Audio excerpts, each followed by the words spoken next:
favorite showbiz couple sa Love ni Mister, Love ni Mrs. Hatid ng Nutrilin.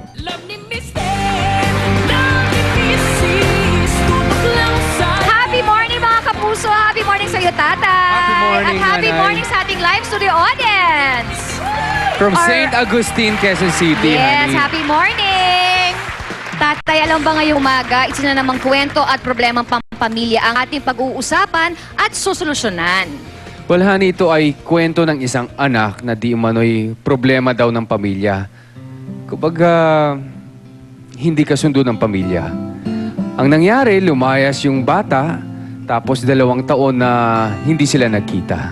Ng kanyang pamilya. Yes. Okay. Handang ibahagi sa atin yan ng mismong anak na ito ang kanyang kwento at handa rin siyang humarap at humingi ng tawad sa pamilyang nasaktan. Pero ang tanong, handa rin kayang harapin ang kanyang pamilya at handa rin kaya siyang patawarin ng mga ito, honey? Malalaman natin ang emosyonal na kwentong ito mamaya sa pagbabalik ng Love ni Mister. Love ni Mrs.